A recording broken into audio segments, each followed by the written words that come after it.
You ask Tiger to solve. This deals with linear equations with one unknown. The final result is a equals 10. Let's solve it step by step. Group all constants on the right side of the equation. Add 1 to both sides. Simplify the arithmetic.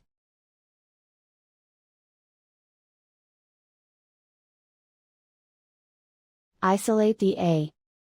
Divide both sides by 2. Simplify the fraction. Find the greatest common factor of the numerator and denominator. Factor out and cancel the greatest common factor. And so the final result is a equals 10.